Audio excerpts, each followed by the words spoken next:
por tu bendita y preciosa mano, al ir haciendo de cada uno de nosotros, hombres y mujeres, precioso Dios, que no te amen simplemente de labios o de lengua, sino que su corazón esté puesto en ti, maravilloso Rey.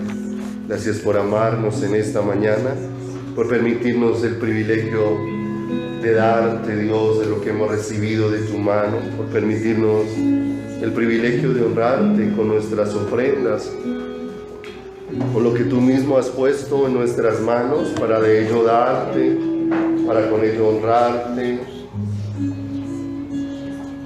para con ello bendecirte y expresarte gratitud, porque tú has sido bueno y nos has dado y nos has sustentado, y nuestras vidas dependen de ti, de tu amor, de tu bondad y de tu preciosa misericordia. Gracias, Dios, por esta obra de que nuestro corazón reconozca que tú eres el Dios que nos das todas las cosas. Bendito Dios de los cielos, que tu mano es la que nos sostiene, que eres tú el que nos sustenta. Bendito Dios, gracias por tu fidelidad. Gracias por tu amor en esta mañana, gracias por las palabras que vas a plantar en cada uno de nosotros.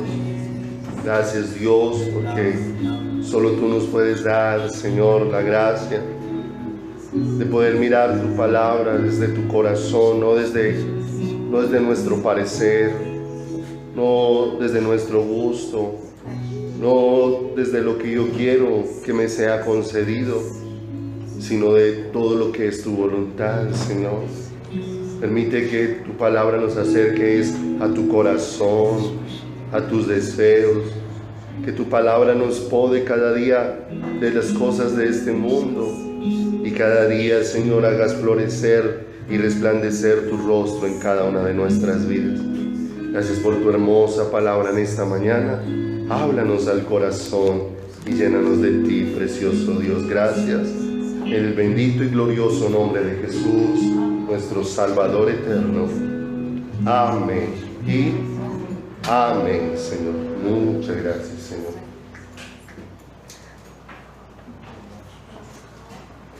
Buenos días, Dios los bendiga. ¿Cómo amanecen? ¿Cómo estamos? Qué bueno verles en esta mañana. Qué hermoso es que podamos mantener pegados del Señor, cualquiera sea nuestra situación. Amén. Amén. Cualquiera sean nuestras circunstancias, porque nuestras vidas están ahora en las manos de Dios, y todo lo que Dios está haciendo es abrirse espacio en nuestro corazón. Teníamos un corazón muy cerrado para el Señor, y Dios lo que ha venido es ensanchando nuestro corazón, pero para Él. Porque a veces tenemos el pensamiento de ser restaurados, y muchos tienen el pensamiento de ser restaurados para volver al mundo, a disfrutar de las cosas del mundo, y ese no es el plan de Dios. El plan de Dios no es que mi corazón venga a sus pies arruinado por el pecado, con el anhelo de ser restaurado y de recibir la vida del Señor, para luego hacer, como dice la palabra, como la puerca lavada, que después de estar limpia, corre otra vez a revolcarse en el cielo. Ese no es el anhelo de Dios para nosotros. Isaías 57:15 dice: esto dijo el alto y el sublime, que habita la eternidad y cuyo nombre es el Santo. Yo habito en la altura y en la santidad, pero también habito con el humilde y con el quebrantado de espíritu, para hacer vivir el espíritu de los humildes y para vivificar el corazón de los quebrantados. Y hemos venido en esos días estudiando en la palabra acerca de toda esta necesidad de quebrantamiento en nuestro corazón y en nuestras vidas, de que Dios vaya quebrando todo lo fingido y todo lo oculto que haya dentro de nuestros corazones y dentro de nuestras vidas. Y que Dios nos vaya despojando de nosotros mismos y de ese viejo corazón que nosotros traíamos.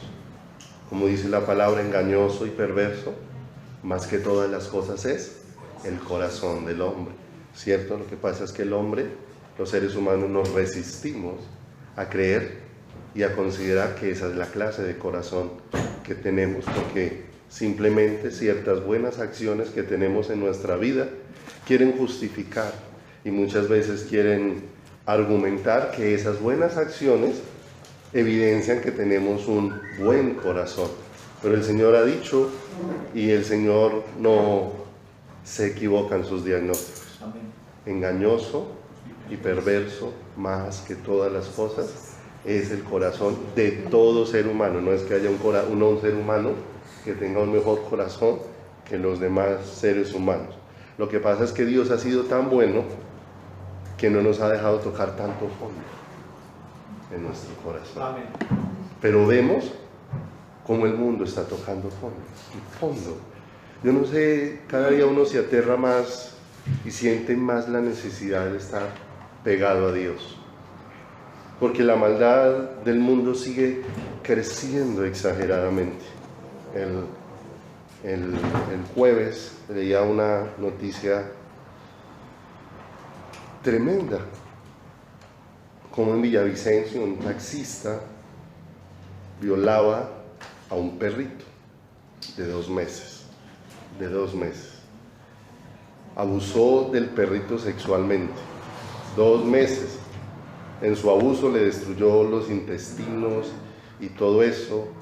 Y empezamos a darnos cuenta, exagerado, lo que está pasando en el mundo, amados, es exagerado, pero exagerado, se está saliendo de cualquier argumentación con textura que nosotros podamos abrazar o imaginar, y nos damos cuenta que se está cumpliendo lo que dice la palabra de Dios, que esto sería como en los días de Noé, y la palabra de Dios dice que en los días de Noé la maldad llegó a su límite. Y a toda esa maldad ha llegado al ser humano porque el ser humano le ha dado la espalda al Señor. En Romanos habla de un juicio de Dios acerca de eso. Dice, por cuanto no quisieron darle gloria a Dios y prefirieron darle gloria a las criaturas antes que al Creador, ¿cierto? Prefirieron honrarse aún ellos mismos, porque hoy en día, ayer entramos un momentico al supermercado a comprar una crema de pollo, y mientras estábamos en la caja llegó un jovencito, pero un jovencito tendría por ahí unos 13 años, ¿sí? Un jovencito, demasiado jovencito, y llegó todo pintado así como mujer, tenía todos los ojos llenos de sombras y todo eso, y uno empieza a mirar con asombro todas estas situaciones, y el Señor dijo, se honran más a sí mismos, o sea, están por encima que los deseos de su carne, que van en contra de la voluntad de Dios.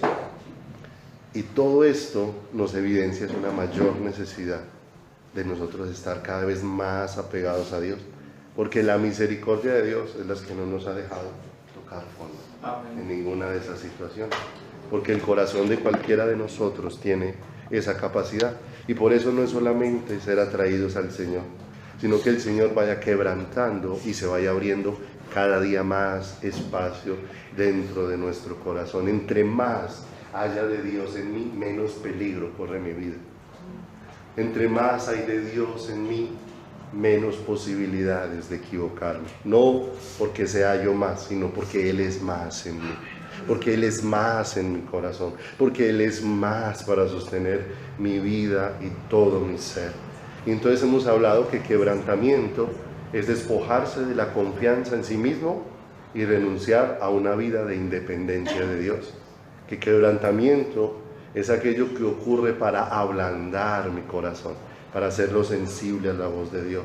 Es romper mi yo, es morir a mí para que la vida de Dios se avive en mí.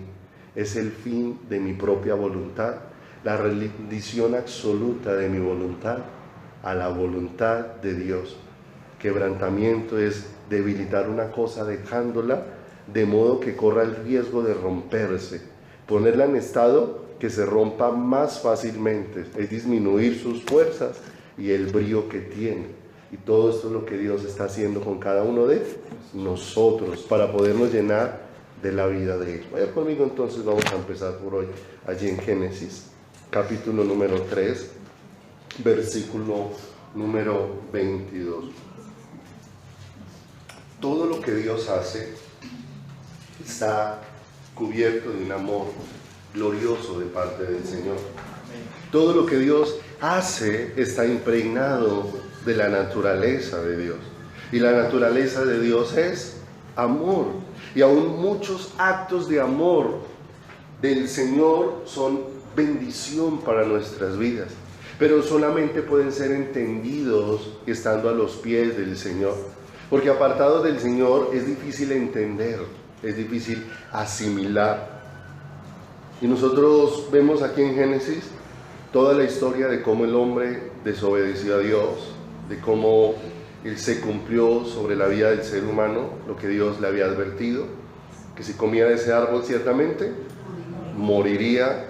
Ha acontecido todo esto, el Señor le ha hablado al hombre unas consecuencias.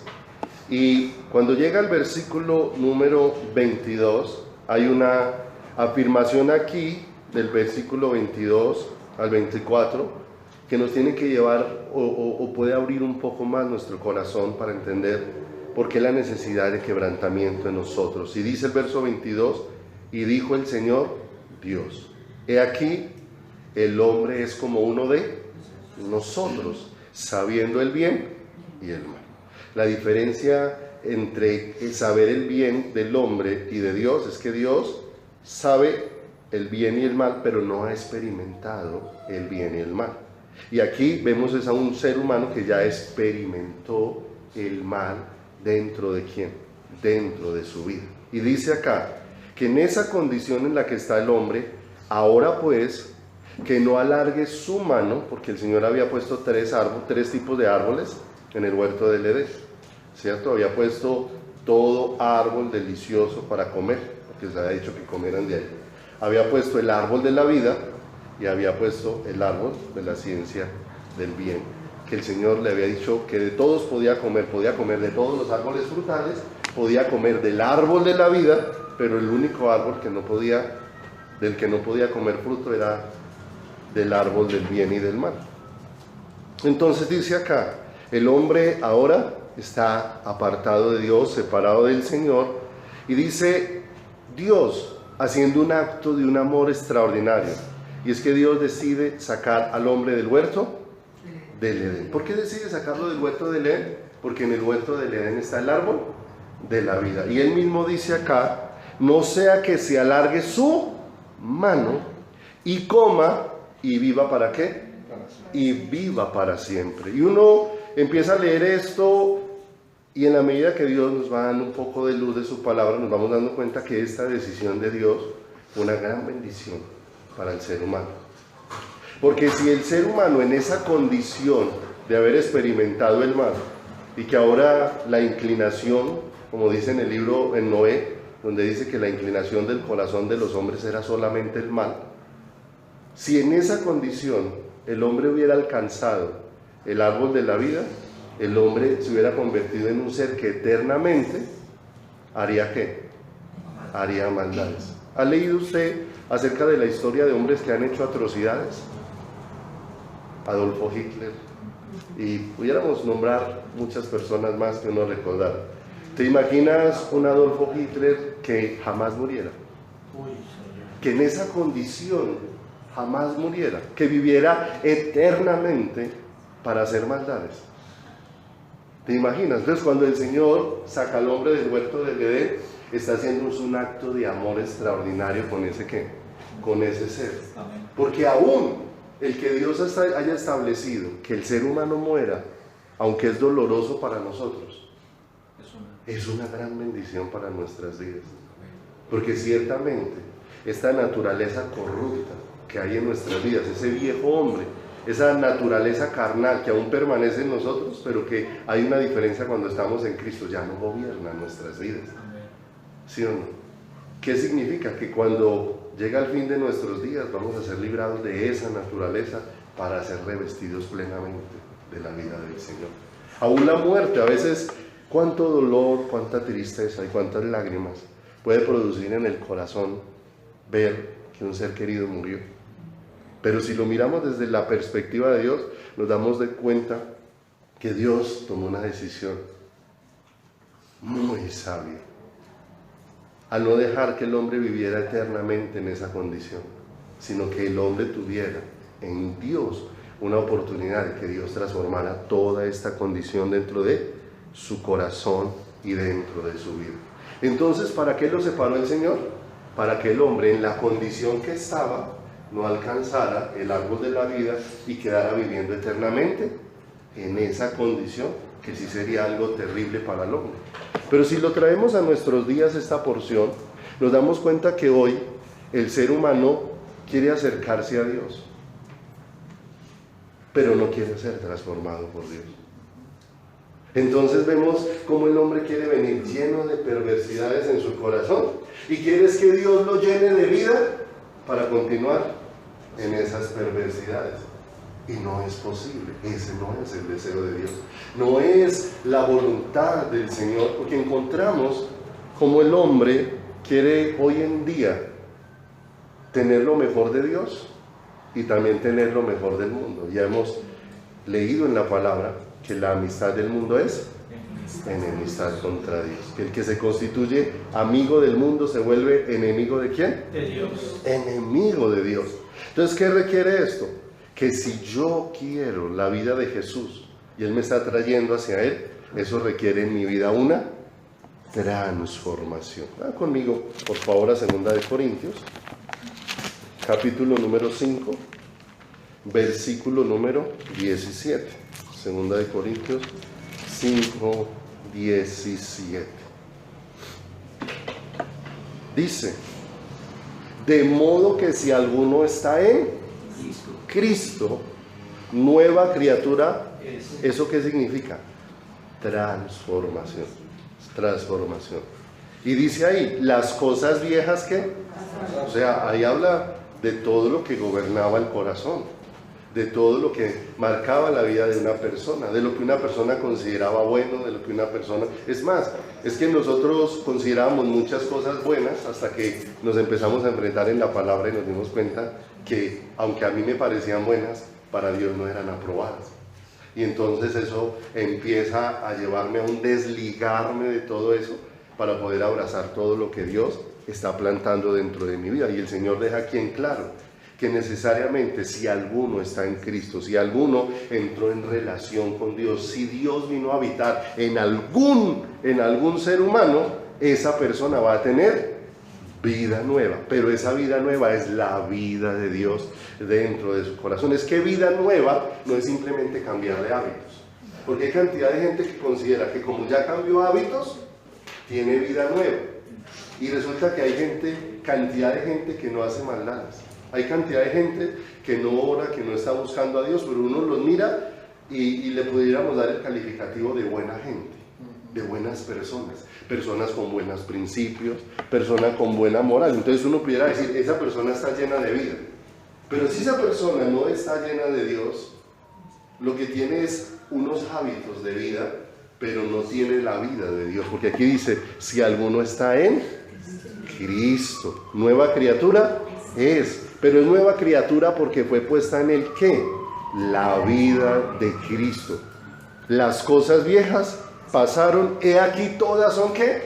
Hechas nuevas. Entonces tiene un proceso Dios en el ser humano para hacer nueva la vida de ese ser humano, nueva la vida de esa persona, nueva la vida de ese corazón. Ese corazón antes se llenaba con muchas cosas, pero ahora ese corazón nuevo debe ir aprendiendo que debe llenarse única y exclusivamente de Dios en todo ¿qué? En todo su caminar. Vayan conmigo ahí a Santiago, por favor. Santiago, en el capítulo número 1, del verso 21 en adelante. Vamos a leer. Santiago, 1:21 en adelante. Dice: por lo cual, desechando toda inmundicia y abundancia de malicia, recibid con mansedumbre la palabra implantada, la cual puede salvar vuestras almas. Pero sed hacedores de la palabra, y no tan solamente oidores, engañándoos a vosotros mismos. Ya lo hemos mirado en otras ocasiones, que cuando yo me limito solamente a escuchar, lo que estoy haciendo es engañarme a mí mismo. Y dice acá verso 23, porque si alguno es oidor de la palabra, pero no hacedor de ella. Te pregunto, ¿encontramos mucho de esto hoy en los que asisten a enseñanzas, a predicaciones, a lugares de culto, a reuniones? Mucha cantidad de gente escuchando, pero su corazón no siendo permeado por esa palabra, porque dice acá, porque si alguno es oidor de la palabra, pero no hacedor de ella, este es semejante al hombre que considera en un espejo su rostro natural, porque él se considera a sí mismo y se va y luego se olvida cómo era, o sea, se olvidó de lo que había aprendido. Dice: mas el que mira atentamente en la perfecta ley, la de la libertad, y persevera. Y nos vamos a dar cuenta de algo bien importante. Cuando el Señor en Juan 15 habla acerca de la vid, Él habla mucho ahí en la vida acerca de permanecer. Si permanecéis en mí, si yo permanezco en vosotros. Y aquí está hablando del que persevera, ¿cierto? Y cuando uno busca lo que esas palabras indican, nos vamos a dar cuenta que nos van llevando hacia el mismo aspecto, a que Dios no está buscando uniones temporales, sino uniones permanentes, de tal manera que esa unión no sea solamente en esta tierra, sino eternamente con Él. Y persevera en ella, no siendo oidor, ¿qué? Olvidadizo. ¿Qué significa perseverar en ella? Que es que mi oír al Señor, mi escudriñar la palabra, mi aprender del Señor, no finaliza cuando se acaba la reunión, porque ahí a veces hemos caído en este asunto triste, de que nosotros creemos que lo que aprendimos del Señor es lo que nos predicaron. Y resulta que el Señor desea continuar hablando a nuestro corazón, continuar enseñando a cada una de nuestras vidas, ser el maestro de cada uno de nosotros. No siendo oidor olvidadizo, sino hacedor de la obra, este será bienaventurado. Y la palabra bienaventurado es feliz en lo que hace. Y Él lo pone en esta dimensión, verso 26. Si alguno se cree religioso, o sea que tiene una vida donde dice que está buscando a Dios entre vosotros, y dice, mire, y no refrena su lengua, sino que engaña su corazón, la religión del tal es vana, no sirve para nada. La religión pura y sin mácula delante de Dios el Padre es esta: visitar a los huérfanos y a las viudas en sus tribulaciones y guardarse sin mancha, ¿de quién? Sin mancha del mundo. O sea, si tomáramos este versículo 26, el ser religioso, aunque la vida cristiana no es una vida religiosa, porque la vida religiosa es una vida de hábitos que aparentan buscar a Dios, pero que no tienen la vida de Dios. Pero el apóstol Santiago dice, si contemplas la vida así, la vida religiosa, entonces no sería simplemente asistir a reuniones, cantar canciones, aprender versículos, leer la Biblia, sino que esto se trata es de que lo que Dios va plantando en tu corazón se vaya volviendo vida en ti y en tu caminar. Vaya a Primera de Juan, por favor, capítulo número 2. Primera de Juan, capítulo número 2, versículo número 3. 2, 3. Y en esto sabemos que nosotros le conocemos. Y mire lo hermoso, o sea, Dios no deja cosas así como a la deriva para que uno se engañe, sino que la palabra de Dios nos va orientando con la guía del Espíritu para que realmente nuestro corazón pueda ir dándose cuenta si se está o no se está aferrando a Dios en su caminar. Y en esto sabemos que nosotros le conocemos si guardamos sus mandamientos. Verso número 4. El que dice, yo le conozco, y no guarda sus mandamientos, el tal es mentiroso, y la verdad no está en él. Entonces te das cuenta, si mi vida es sostenida simplemente con la asistencia a unas reuniones, ¿cierto? ¿Cuánta puede ser mi obediencia al Señor? ¿Cuánto puede ser mi sujetarme a Dios? Si la palabra de Dios va siendo algo tan hermoso y es que va confrontando muchas situaciones dentro de mi corazón. ¿Sabe qué es lo más hermoso de la palabra del Señor? Que todos los días tiene el propósito de no dejarme acomodar a una vida tibia, de no dejarme acomodar a una vida donde me vaya volviendo permisivo con las cosas que no honran a Dios, porque el Señor dejó escrito en su palabra que nosotros necesitábamos aprender a hacer diferencia entre lo santo y lo profano, ¿cierto? ¿Y para qué la diferencia? ¿Para que usted sepa? No. Simplemente para que tenga la información o para que su vida pueda ir en la dirección donde todo lo que se está manifestando en nuestro corazón es lo que proviene de Dios, es lo que proviene de su presencia. Dice, verso 5, pero el que guarda su palabra, en este verdaderamente el amor de Dios se ha perfeccionado. Por esto sabemos que estamos en ¿quién? En Él, ¿cierto? Recuerde que hemos venido viendo que el amar no es solamente palabras. El mismo Juan dijo, hijitos míos, no amemos de palabra ni de lengua, sino en hecho y en verdad. Pase ahí adelantico a Primera de Juan 3:6. Primera de Juan, en el capítulo número 3, versículo número 6.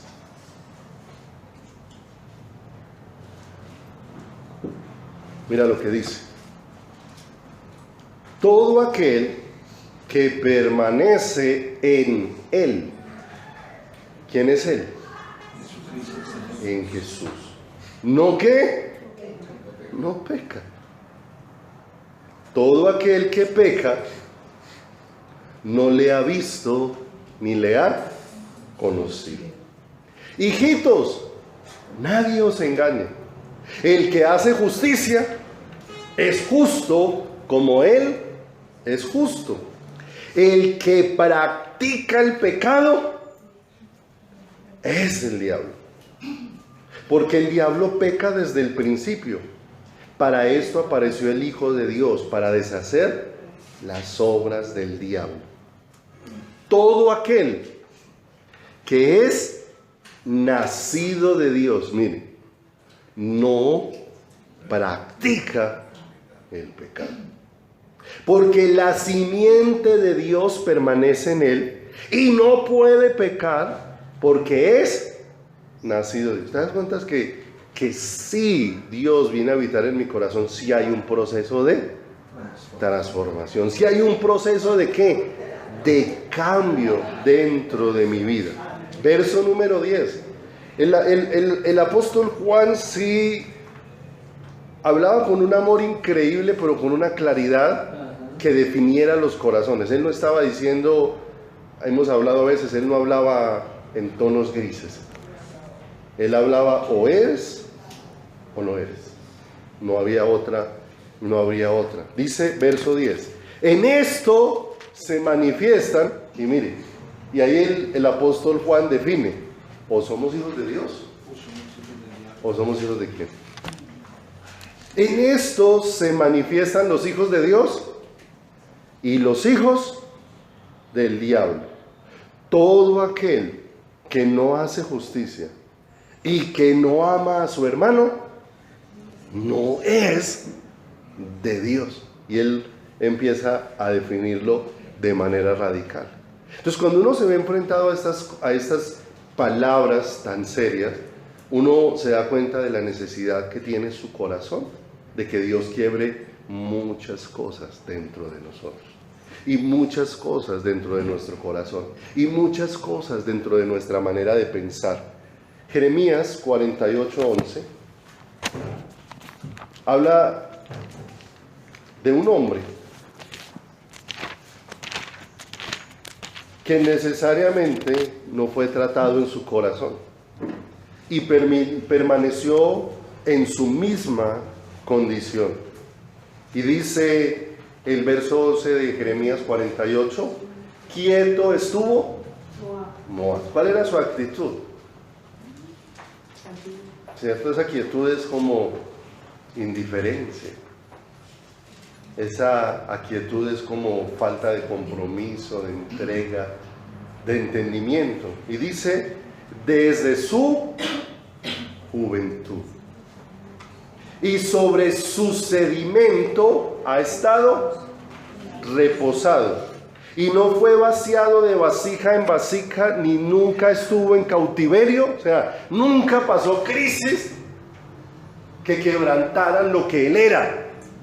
De manera que dice, por tanto quedó su, y su olor no sea qué. Entonces aquí está hablando de una persona que permaneció qué, que permaneció igual, ¿cierto? Por eso, mire, para uno como padre es fácil contentarse porque uno ve los hijos en la iglesia. Si yo veo los hijos, mis hijos en la iglesia, me alegra. Pero lo que realmente alegra mi corazón es que los vea buscando al Señor. Porque los puedo ver en la iglesia y a cualquier momento, cualquier cosa del mundo lo saca. Y si en cualquier momento, cualquier cosa lo sacó, es porque nunca estuvieron ahí ocupando un espacio, o estuvieron ahí ocupando un lugar. Y a veces nosotros nos preguntamos, ay, pero 5 años en la iglesia y el mundo lo atrapó. No, es que nunca le entregó su corazón al Señor. Estaba entretenido en la iglesia, estaba entretenido, porque el Señor dice que el que es de Dios permanece. Si no permanece es porque su corazón no ha sido de Dios, punto. No es que se convierte y se desconvierte. Por eso el asunto tiene que ser serio. El asunto tiene que ser serio.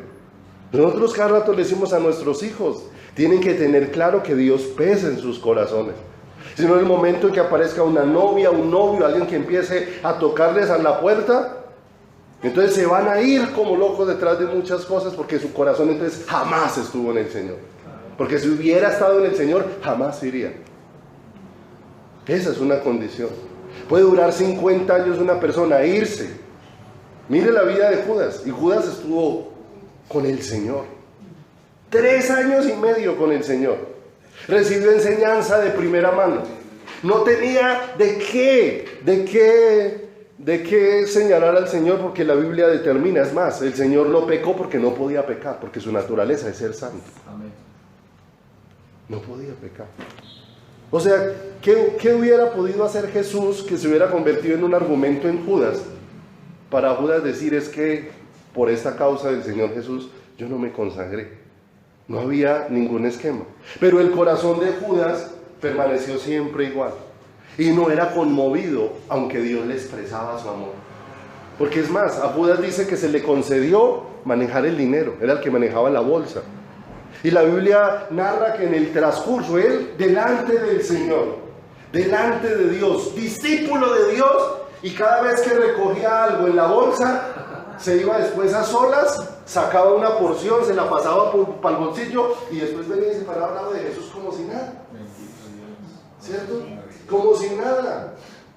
Y el Señor, aún con todo y eso, no hacía sino cubrirlo de amor para abrirle los ojos y el corazón.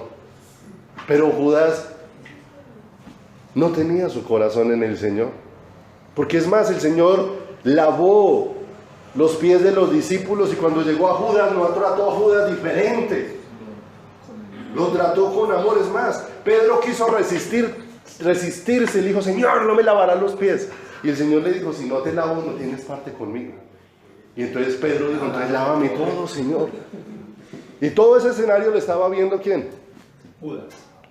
El Señor les estaba mostrando de muchas formas la necesidad que tenían de ser limpios. Pero nada de eso permeaba el corazón de ¿quién?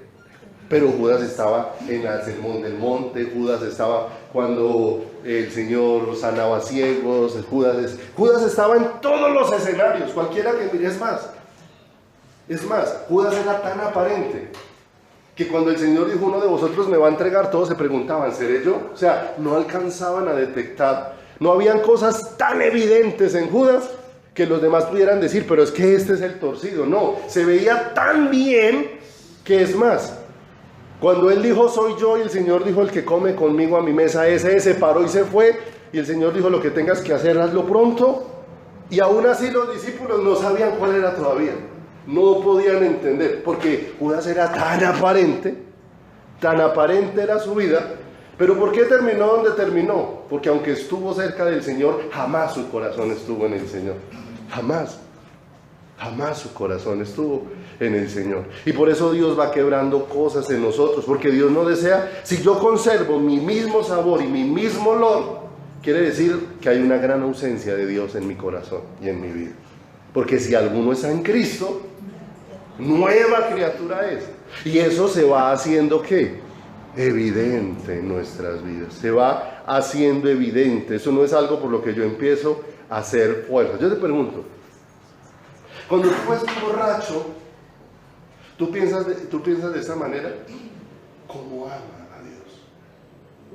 ¿Piensas así? No. Cuando tú ves un adúltero y lo miras y dices, uy, ¿cómo ama a Dios? ¿Qué piensa uno? Si amara a Dios, No lo haría.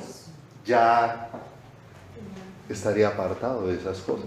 Porque el amor de Dios que se instala en el corazón nos va separando. Por eso el Señor no va a decir que no peca si Él no nos diera los recursos, la fortaleza, y si Él no hiciera una obra en nosotros para ir siendo separados de todas las cosas. Uno no ve a un ladrón y dice cómo ama a quién.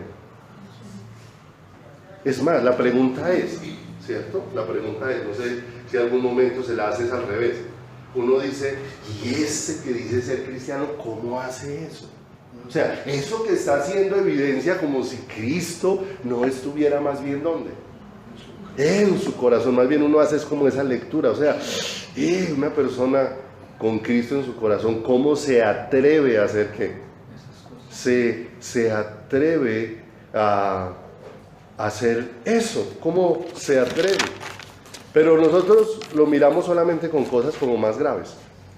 Pero hay otras cosas más simples que nosotros empezamos como a ponerles agüita de pañitos de agua tibia y a justificarlas. Por ejemplo, si uno ve un adúltero, uno dice, ese no ama a Dios, pero uno ve a uno mal geniado y maldiciente, y a uno ese lo ve que es una debilidad, no es que es débil, es que tiene un carácter muy fuerte, es que es así, no, está en la misma condición, porque esa vida del Señor no está empezando a florecer en ese corazón y dentro de esa vida y dentro de ese ser humano. Vaya conmigo por favor a 2 de Samuel. 2 de Samuel, capítulo 11. Como algunos pasajes que tengo están larguitos solamente para que podamos ubicarnos hacia dónde nos va a hablar el Señor en el corazón esta mañana. Se los voy a narrar y solamente vamos a mirar unos versículos específicos. Este capítulo 11 de Samuel narra de un acontecimiento del rey David y una mujer llamada Betsabé. Y para resumirlo, cuando los reyes deberían de salir a la guerra, David decidió quedándose a hacer ocio y pereza, y mientras miraba por alguno de sus muros, por alguna de sus ventanas, vio una mujer que se bañaba, la vio bonita, la mandó traer, se acostó con ella. Ese mismo día que se acostó con ella, aquella mujer quedó embarazada. Ella regresó a su casa, pero después le hace saber a David que ella está embarazada. Y el asunto, además de esto, era que era una mujer casada y su esposo no estaba con ella porque él estaba allá en la batalla. Cuando David se entera de esto, ¿cierto?, de esta situación, lo que él hace es pensar una idea. Porque nosotros a veces estamos pensando es cómo solucionar un pecado a nuestra manera y no a la manera de Dios. Y en la medida en que yo intento solucionar un pecado en mis fuerzas, lo único que hago es añadirle más pecados a lo que estoy haciendo. Porque a la situación que David había hecho, lo que él quiso hacer fue tratar de solucionar en sus fuerzas ese pecado de adulterio que había cometido. Mandó llamar a el esposo de Betsabé, que se llamaba Urías, y preparó en su casa tal vez un banquete para atenderlo.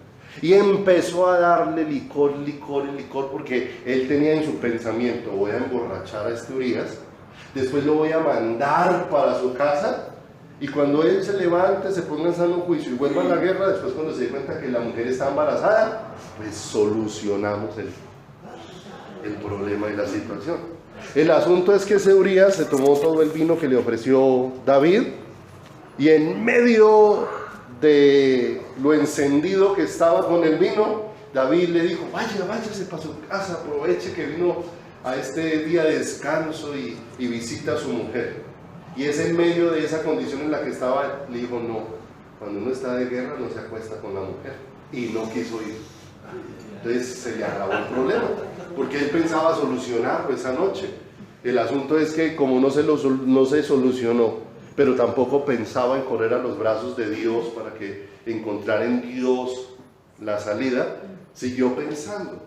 Así que se levantó y escribió una carta, tal vez preocupado, angustiado, una noche en la que no pudo dormir, mientras el otro estaba ya durmiendo y recuperándose de todo el vino que había tomado. Ahora David está escribiendo una carta, y la carta la va a enviar con él. Ese hombre era, digámoslo en cierta manera, tan fiel que aún David escribió una carta y ese hombre no se atrevió a abrirla, sino que la llevó sellada para entregarla a quien se la había enviado. Y la carta que él mismo llevó era una carta donde David había escrito: por favor, cuando estén en lo más crudo de la batalla, retírense y déjenme a Urías solo para que muera en la batalla. Entonces ya dijo: bueno, como no puedo solucionar el problema del embarazo, siendo que ella se acostara con su esposa, entonces lo mejor es que se muera, porque si no hay doliente no hay problema. Y después le llegó la noticia a David de cómo habían tenido que retroceder, y él pregunta. Entonces ahí sí vaya conmigo al verso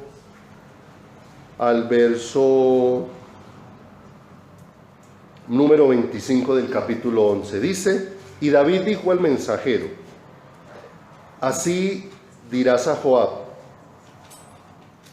no tengas pesar por esto. ¿Quién planeó la muerte de Urías? ¿Sí o no? ¿Qué sintió David en su corazón? ¿Qué había hecho que un pecado se le juntara a otro y se le juntara a otro? Que se había vuelto insensible. Léolas un poquito al verso 24.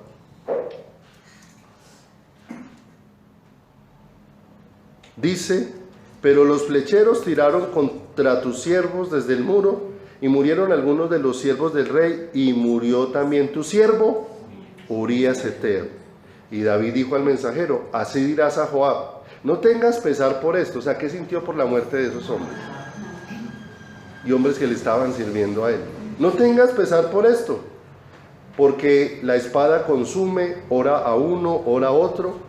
Refuerza tu ataque contra la ciudad hasta que la rindas, y tú aliéntate. Entonces mire lo que ha pasado: adulterio, mentira, asesinato. Pero ¿sabe qué es lo que pasa?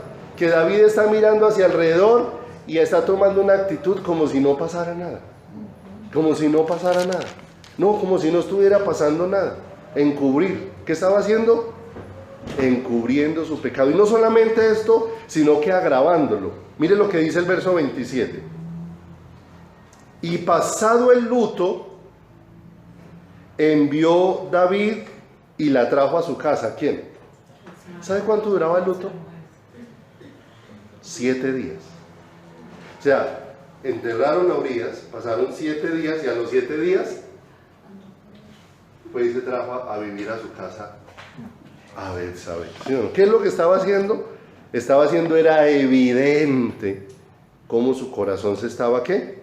Endureciendo. Y dice, y fue ella su mujer y le dio a luz, mas esto que David había hecho fue desagradable ante los ojos ¿de quién? Del Señor. Y hasta este momento David está todavía actuando como si no pasara absolutamente ¿qué? Absolutamente nada. ¿Por qué Dios necesita quebrantar muchas cosas en nuestro corazón? Porque la iglesia está actuando en este tiempo como si no pasara nada, encubriendo muchas cosas dentro de su corazón y dentro de su vida. Encubrir es fingir que no ha pasado nada, es disimular, mantener oculta la situación para que nadie lo sepa. Esto se vuelve una vida de apariencias y falsedad, ¿cierto? Que en los demás. ¿Quién sabía lo que había hecho David? Pero de seguro que alguien se tenía que preguntar. O sea, ¿cómo es que esta mujer apenas lleva 7 días de viuda y ya se fue a vivir a la casa de David para convertirse en su mujer? Todo eso estaba denunciando, era cómo sus corazones habían perdido de vista ¿a quién? Habían perdido, era de vista al Señor. Pasa el capítulo número 12, versículo número 1. Dice, el Señor envió a Natán a David, y viniendo a él le dijo, 2 hombres en una ciudad, el uno rico y el otro pobre. El rico tenía numerosas ovejas y vacas, pero el pobre no tenía más que una sola corderita que él le había comprado y criado y que había crecido con él y con sus hijos juntamente, comiendo de su bocado y bebiendo de su vaso y durmiendo en su seno, y la tenía como una hija. O sea que cuán importante era esa ovejita para ese que la tenía. Muchísimo. Y dice, y vino uno de camino al hombre rico, y esto no quiso tomar de sus ovejas y de sus vacas para guisar para el caminante que había venido a él, sino que tomó la oveja de aquel hombre pobre. ¿Cuántas tenía el rico? ¿Cuántas tenía el pobre? Cuando vino una visita a la casa del rico, ¿qué hizo el rico? Pues le quitó la única que tenía el pobre y la preparó para aquel que había venido a él. Entonces se encendió el furor ¿de quién? ¿Usted no ha visto que a veces nos enojamos por el pecado? Pero no nos damos cuenta del que tenemos adentro de nuestro corazón. Mire cómo David está enojado con esta situación. Entonces se encendió el furor de David en gran manera. O sea, ¿cuánto disgusto sintió David por ese asunto? Mucho. ¿Sí o no? ¿Usted no le ha visto cómo hay gente que le dice, pero es que a mí me hace hervir la sangre que me digan mentiras? Y al otro día es el más mentiroso. ¿Sí o no? Y a veces no nos damos cuenta que lo que más a veces rabia me hace dar es lo que más tal vez tengo en mi corazón. Y dice, entonces se encendió el furor de David en gran manera contra aquel hombre y dijo a Natán, vive el Señor. Mírenlo, miren, ¿se había dado David cuenta de que su relación con el Señor estaba rota? Sí, claro. Se había dado, no, mire, vive el Señor. Él está, ¿se acuerda? Está haciendo de cuenta que en su vida no ha pasado nada. No ha pasado nada, o sea, hace y deshace y llega el domingo a cantarle al Señor y no ha pasado nada. O sea, nada. ¿Quién me puede mirar acá? ¿Quién me puede ver lo sucio si me bañé y me puse el mejor traje para venir a la iglesia? Pero el asunto es que Dios no mira lo que mira el hombre. Dios mira el corazón. Vive el Señor, que el que tal hizo es digno ¿de qué? De muerte. Yo le pregunto, si él cuando estaba durmiendo con la que no era su mujer, cuando estaba emborrachando a Urías y cuando escribió que lo asesinaran, se hubiera dado cuenta de que el pecado hace que seamos dignos de muerte, ¿a dónde hubiera caído? Pero él había perdido de vista esto. Y dice el verso número 6, y debe pagar la cordera con 4 tantos porque hizo tal cosa y no tuvo Imagine, él está ahí ensalzado diciendo cómo es que hay que solucionar la cosa, cuando Natán lo mira a los ojos y le dice, tú eres aquel hombre. Tú eres aquel hombre. Pase al verso 9. ¿Por qué pues tuviste en poco la palabra del Señor, haciendo lo malo delante de sus ojos? A Urías Eteo, mire, nadie sabía eso. Nadie sabía eso. ¿Recuerda que el miércoles estuvimos mirando que hay lugares donde ponen cámaras y que las cámaras tienen lugares donde no nos ven? Y que a veces nosotros creemos que hay lugares o cosas que Dios no toma porque los hombres no la ven, entonces creemos que Dios no las vio y que nada se puede esconder. Que puede ser que nadie sepa si yo me la pasé toda la noche viendo pornografía, pero aunque nadie lo sepa, Dios me vio. Amén. ¿Y se imagina aquí cómo se puso el corazón de David cuando él empieza a desnudar de esta manera? A Urías Eteo heriste a espada y tomaste por mujer a su mujer, y a él lo mataste con la espada de los... O sea, tú planeaste su muerte. Eso no lo sabía sino David, y el Señor le mandó a decir, pero yo lo vi. No puedes seguir ignorando. No puedes seguir lo que leíamos ahorita, encubriendo. O sea, haciendo como que nada pasa. Como que es que yo hago y hago cosas que deshonran a Dios, pero no pasa nada. Siga leyendo ahí conmigo. Por lo cual ahora no se apartará jamás de tu casa, por cuanto me menospreciaste. ¿A quién había menospreciado con eso? David. A Dios. Y tomaste la mujer de Urías Eteo para que fuese ¿qué? Y mire, el Señor le está diciendo, y no crea que los demás no se dan cuenta, la gente no es boba. Mire lo que dice en el verso 13. Entonces dijo a Natán, entonces dijo David a Natán, pequé contra el Señor. Y Natán dijo a David, también el Señor ha remitido tu pecado, no morirás. Mas por cuanto con este asunto hiciste blasfemar a los enemigos de quién. ¿Sí o no? Porque recuerden, la gente sí podía decir, venga, ¿y este por qué lo estoy viviendo con... Si apenas se acaba de morir? O sea, 7 días de muerte, ya se fue a vivir con otro. Olvídese. Algo había detrás de eso. Y eso hizo que la gente empezara a hablar mal de quién.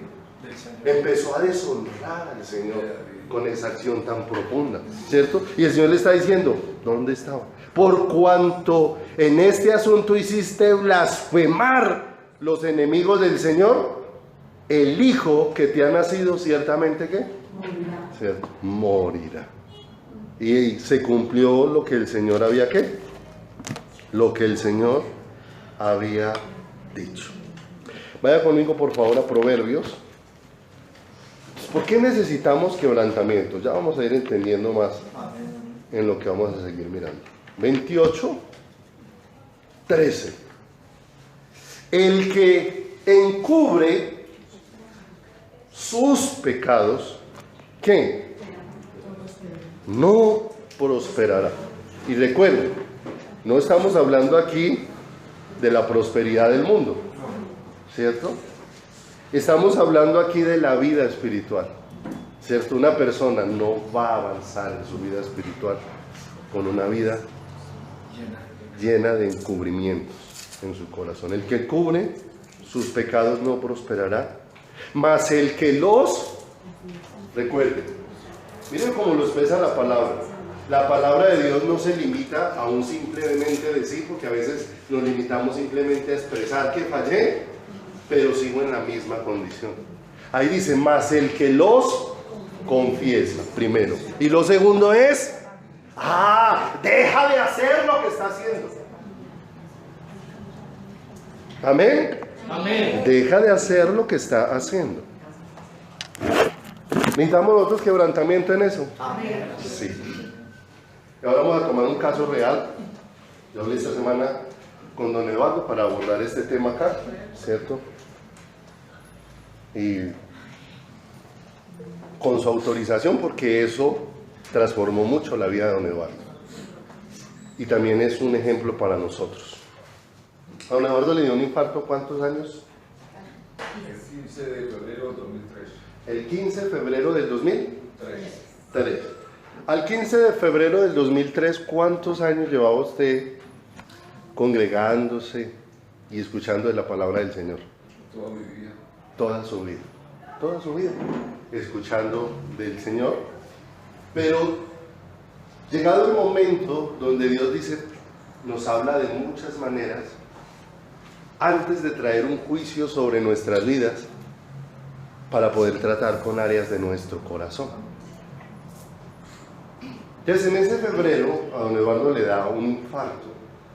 ¿Y cuántos días duró en cuidados intensivos? 14 días en cuidados intensivos.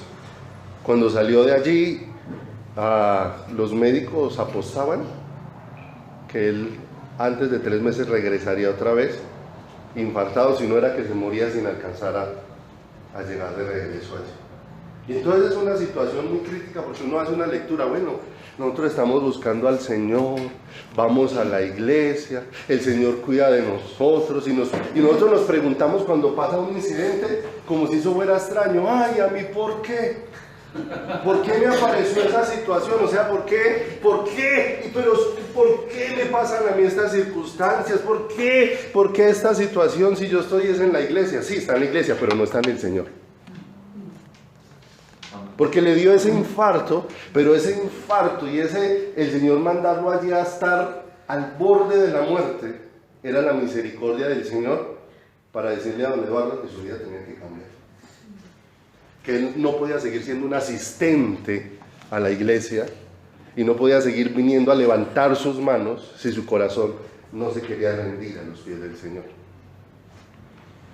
Pero fue un acto de bondad y misericordia, no solamente con él, sino con todos.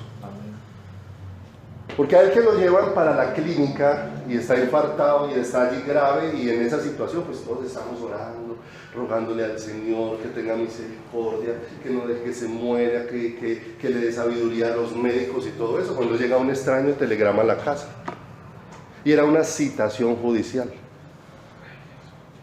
Esa citación judicial decía específicamente para que se presentara ante un juez para responder por una demanda de alimentos, ¿cierto?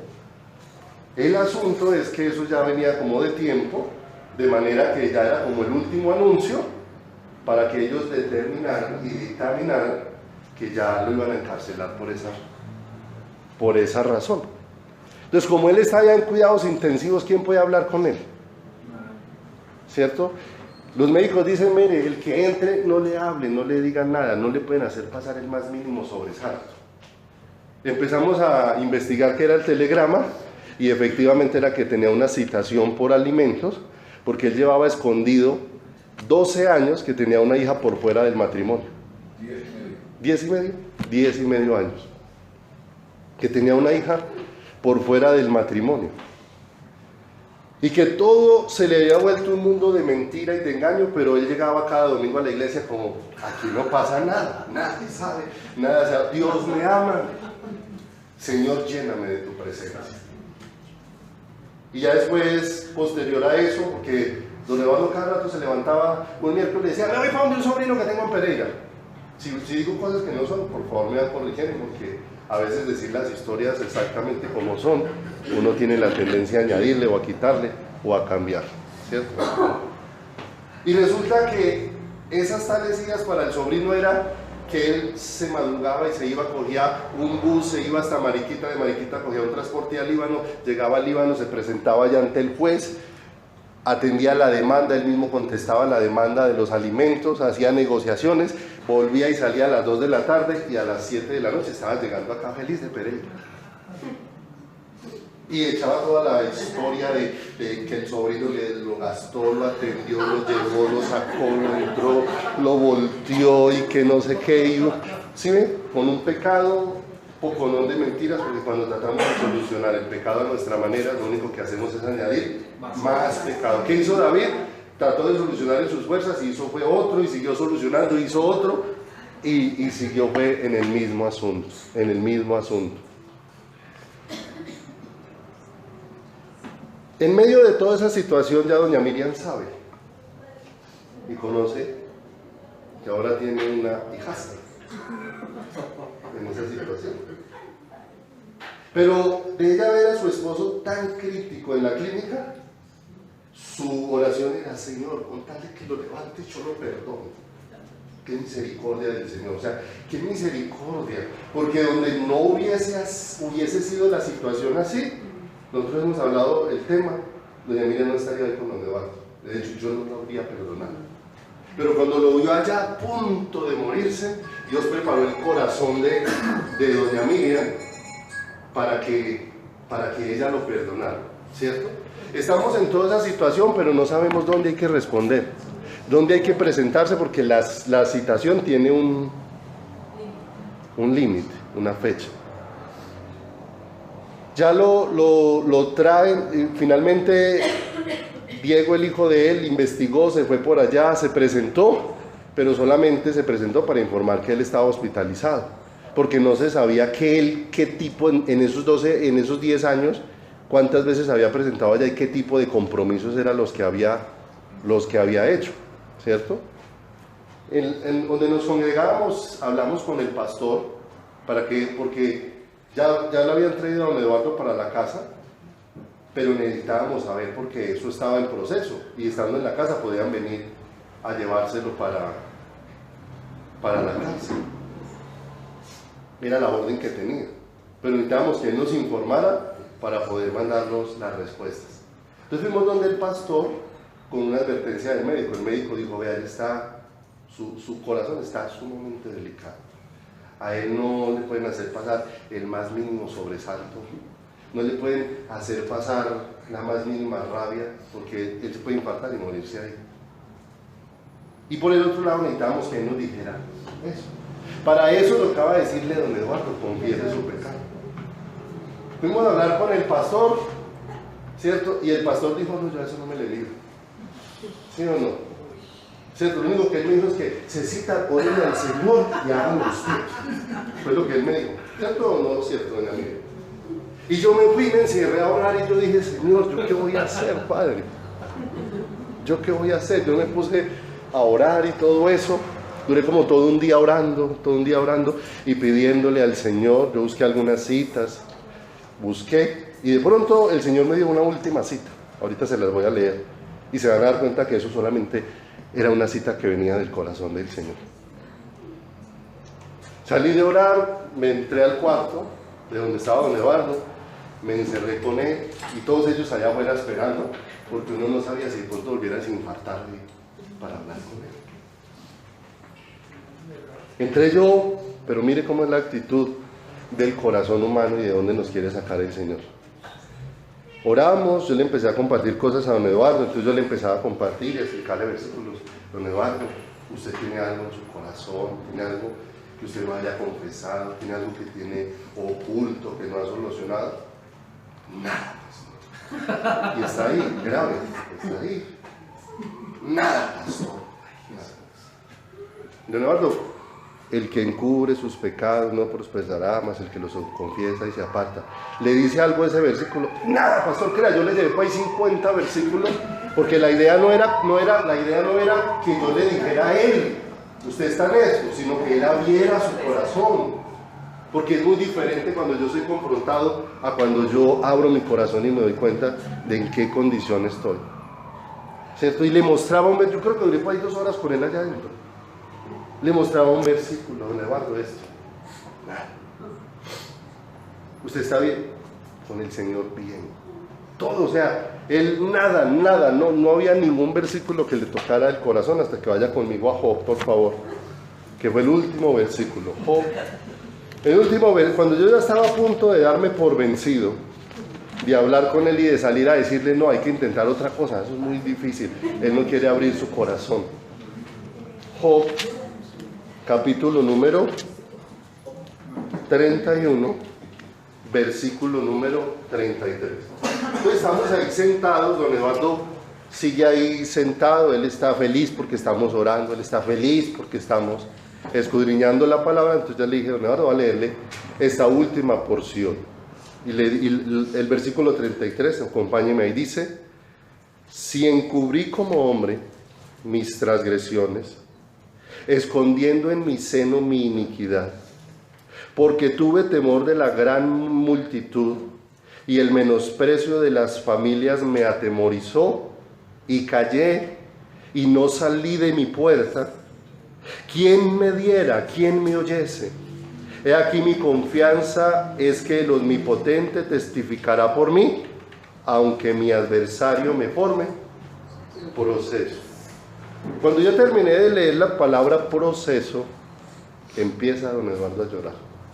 Y empieza a llorar y a llorar y a llorar, y empezó a abrir su corazón.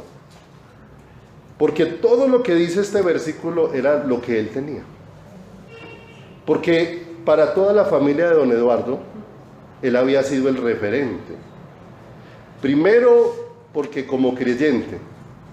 Y segundo, porque era como el ejemplo de la familia. Todos los hermanos de él habían tenido hijos por fuera del matrimonio, y él era el que los regañaba, él era el que les llamaba la atención, él era el que los corregía. Y él ahora empezó a esconder eso, porque dice entonces, si yo desnudo mi corazón, ya no me tendrán respeto.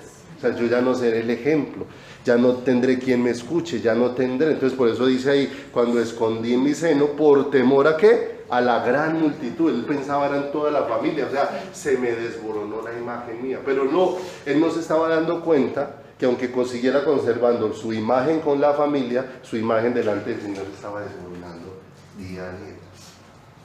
Pero mire el gran acto de misericordia, cómo el Señor lo llevó allá, al borde de la muerte, para que él pudiera abrir su corazón frente a esto. ¿Cuántos años asistiendo a la iglesia?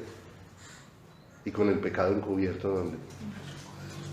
Dentro de su corazón, como si no pasara nada. No, nadie sabe nada, nadie se ha dado cuenta. Pero llegó el momento donde Dios dijo, no vas a seguir así. Y trató ¿con quién? Con su corazón.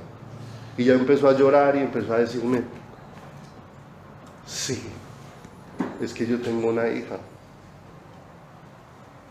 Y empezó a contarme todo eso, y él está ahí llorando y llorando, y ya gracias a Dios no le pasó nada. Eso era de Dios todo lo que estaba pasando. Cuando él pregunta, estamos ahí en eso, cuando él pregunta, ¿y quién sabe?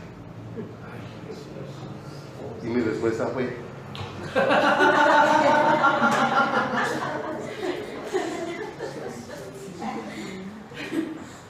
¿y dónde están? Todos están detrás de esa puerta. Ahí estaban todos, en una salita que había ahí. ¿Sí? Fue un asunto tremendo. Ellos entraron, lloramos, hubo perdón, hubo tantas cosas de la gracia del Señor. Pero si el Señor no le hace infartar el corazón y lo pone allá, de seguro que hoy estaríamos contando que tal vez no fuera casado y estuviera quién sabe dónde solo, o tal vez hoy todavía agregándole más mentiras a todo lo que venía haciendo. ¿Se da cuenta cómo Dios sí tiene que quebrarnos el corazón? Y quebrarlo porque nosotros nos estamos acostumbrando a vivir de manera que decimos, no, todo está bien, todo está bien, todo está bien. Y el asunto es, ¿qué también está? Si yo vengo cada semana y las cosas ocultas de mi corazón están endureciendo y haciéndose insensible. El Señor, mire cómo se ha vuelto el corazón insensible de don Eduardo. Don Eduardo, el que confiesa sus pecados, no, pero eso no es conmigo, no es para mí. Estoy infartado, estoy grave, me tienen es que cuidar. Sí, pero usted se tiene que arrepentir, tiene que abrirle su corazón al Señor, tiene que permitirle a Dios que Dios empiece a ordenar a ordenar su vida. Y Dios empezó a ordenar su vida, y de seguro que nosotros podemos decir que la vida de don Eduardo después de ese momento con el Señor es una vida muy diferente. Era muy diferente. Él jamás usted lo veía levantándole las manos al Señor. Él llegaba a la iglesia a hacer la recocha con las hermanas de la... Le tenía apodos a todas las mujeres de la iglesia, ¿cierto? Le ponía... Y él llegaba era a charlar al final del culto, mientras todo el mundo estaba ya cantando, él estaba aquí echándole chistes y recochando a las mujeres en la iglesia. Y no se sabían ni las canciones. Y entre semanas se la pasaba escuchando serenatas de guitarra y de música vieja. Un apego a toda esa música del mundo, y en eso mantenía. Pero ¿por qué estaba en eso? ¿Por qué no había un cambio en su vida? Porque todo eso junto iba endureciendo el corazón. Y escuchaba la palabra, pero no producía ningún efecto, hasta que Dios tuvo que quitar la dureza de esa tierra y quebrar su corazón. Y cuando lo quebró, entonces la palabra empezó a coger otro sentido dentro de su vida, y otro sentido dentro de su corazón y de su caminar. Y empezó Dios a ir trayendo restauración en muchas cosas. Pero nosotros siempre nos preguntamos, ay, pero ¿por qué? Pero el asunto es que nos preguntamos ¿por qué? Porque no estamos haciendo los demás o el Señor no sabe qué está pasando dentro de mi vida y dentro de mi corazón. Y Dios no lo pasa por alto. Mire lo que le dijo a David. Y vino una consecuencia sobre David. Pero Dios tuvo misericordia de él. Le dijo, no, morirás. ¿Cierto? Y tuvo misericordia. Hace poquito, unos días, don Eduardo estaba preocupado. Estaba entrando como en angustia en su corazón. Porque él, cuando estaba ya en la clínica, en esos días de crisis, él empezó allá le oraba y él le suplicaba al Señor, Señor, regálame 10 años más de vida, regálame 10 años más de vida. Él le decía, y él estaba preocupado, era porque ya se habían cumplido hace poco los 10 años. Entonces él estaba diciendo, Señor, ya se cumplió lo que yo te pedí. Y empezó con eso. Entonces decía, no, descanse en el Señor, Dios ha tenido misericordia, descansemos en el Señor. Ya, ¿cuántos años son? ¿14? 15 años, ¿cierto? Pero él tenía esa preocupación dentro de su corazón. Yo le pedí 10 años al Señor y ya se cumplieron. O sea que estaba asustado con eso, pero vea que Dios es bueno. Pero Dios es bueno, pero no está buscando hacerse como si no se diera cuenta de lo que está pasando en nuestras vidas. Porque yo puedo orar y orar, Señor, lléname, pero Dios tiene que tratar mi corazón, porque yo quiero así lleno de pecado y de mentiras, venir y ser lleno, comer del árbol de la vida y estar lleno del Señor, sí, para seguir haciendo lo mismo. Que nos damos cuenta, qué bueno que el Señor no excluyó del huerto del Edén a ellos. Eso era un acto de amor, y muchas veces Dios quiebra nuestro corazón. Es como un infinito acto de amor sobre nuestras vidas. Terminemos con este salmo, por favor. Steven, si me acompañas, Jorge.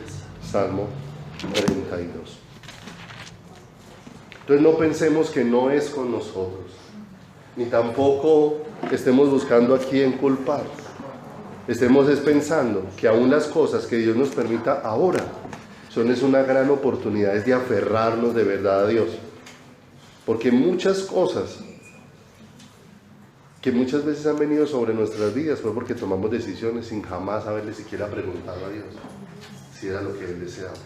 Y después eso trae unas consecuencias sobre mi vida, pero quiero hacer lo que hicieron Adán y Eva en el huerto del Edén. Siempre queremos terminar echándole la culpa a Dios, pero no darnos cuenta de nuestra responsabilidad.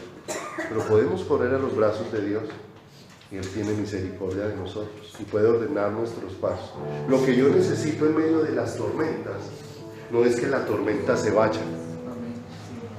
Amén. Lo que yo necesito en medio de las tormentas no es que la tormenta se vaya, sino que en medio de la tormenta, lo que veíamos el miércoles, Pablo se paró y dijo, el ángel del Señor ha estado conmigo. O sea, todo cambió en él, la tormenta siguió por muchos días más, pero lo que necesitaba en medio de la tormenta Pablo era que el Señor se le apareciera y se le presentara y que su corazón se aferrara a ¿quién? Al Señor.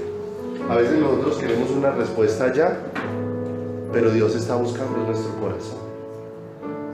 Está buscando nuestro corazón. Así que no importa cuán fuerte pueda ser una tormenta al presente, entendamos que lo que necesitamos no es que se vaya la tormenta. Lo que necesito es que mi corazón se encuentre con el Señor. Y si mi corazón se encuentra con el Señor, Dios sigue siendo Dios, aunque la tormenta permanezca. Y Dios sigue teniendo el control de todas las cosas sobre nuestras vidas.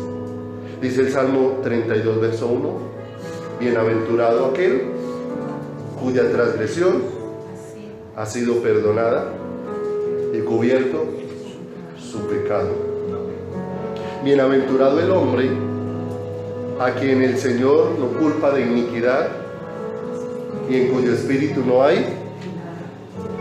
Mientras callé, mire lo que dice el verso 3: se envejecieron mis huesos en mi gemir todo el día, porque de día y de noche se agravó sobre mí tu mano y se volvió mi verdor en sequedades de verano. Verso 5: mi pecado te declaré y no encubrí mi iniquidad. Dije, confesaré mis transgresiones ¿a quién? Y tú perdonaste la maldad ¿de quién? De mi pecado. ¿Qué hubo ahí? Un abrir del corazón. Ya uno más escudarme, ya no un más pensar, no es conmigo. Es que Dios le está hablando a él enseguida, no, Dios nos está hablando a cada uno de nosotros. Porque muchas veces, por eso, ha venido estancamiento a nuestro corazón. Y se ha estancado nuestra vida espiritual. Y se ha estancado y nos vamos volviendo religiosos. Costumbres de venir, hacer, participar de cosas en nuestra vida, el mismo olor, el mismo sabor. Cuando Dios dispuso que nuestras vidas sean un grato olor de Cristo, que nuestra vida cambie, y Él ha provisto los recursos, pero tengo que correr a sus brazos y abrir mi corazón. Vamos a orar en esta mañana. Padre, cuán agradecidos estamos esta mañana, Señor, por tu amor, por tu